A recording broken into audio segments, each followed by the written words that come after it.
পরিবারের 4 জন মিলে প্রাইভেট কারে করে যাচ্ছিলেন কুমিল্লা। তারা ছিলেন মা, বাবা আর 2 ছেলে। তারা জানতো না যে এই যাত্রাই তাদের জন্য শেষ যাত্রা হতে চলেছে। শুক্রবার দুপুর 12:30টার দিকে ঢাকা-চট্টগ্রাম মহাসড়কে পদুয়ার বাজার বিশ্ব রোড এলাকায় ঘটে এক মর্মান্তিক দুর্ঘটনা। সিমেন্ট বোঝাই একটি লরি নিয়ন্ত্রণ হারিয়ে উল্টে গিয়ে চাপা দেয় প্রাইভেট কারটিকে। নিমেষেই শেষ হয়ে যায় একই পরিবারের 4টি প্রাণ। নিহতরা হলেন কুমিল্লার বড়ুয়া উপজেলার হোসেনপুর গ্রামের মোহাম্মদ ওমর আলী, তার স্ত্রী নূরজাহান বেগম, বড় ছেলে আবুল হাশেম এবং ছোট ছেলে আবুল কাশেম। নিহত আবুল হাশেমই গাড়িটি চালাচ্ছিলেন।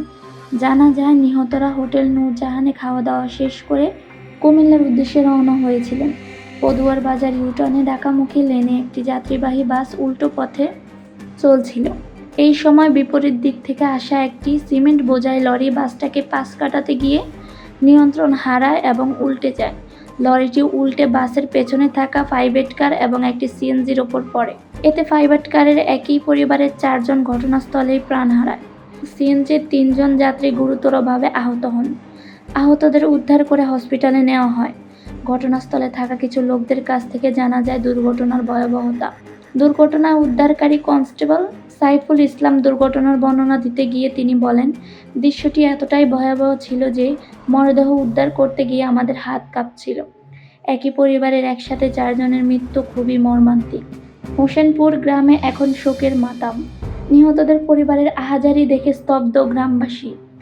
ময়নামতি ক্রসিং হাইওয়ে থানার উপপরিদর্শক আনিসুর রহমান এবং ভারপ্রাপ্ত কর্মকর্তা ইকবাল বাহার মজুমদার ঘটনার সত্যতা যাচাই করেছেন।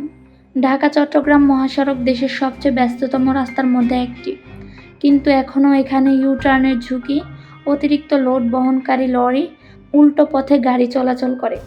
এর জন্য প্রতিনিয়ত কোনো না কোনো দুর্ঘটনা হচ্ছে এবং এতে সাধারণ মানুষ প্রাণ হারাচ্ছে। আজ একই সাথে 4টি কবর খোঁড়া হয়েছে। ওমর আলী অসুস্থ ছিল, তাই ঢাকা হাসপাতালে চিকিৎসা করতে এসেছিল। সুস্থ হয়ে বাড়িতে ফেরার সময় ঘটল এই নির্মম ঘটনা।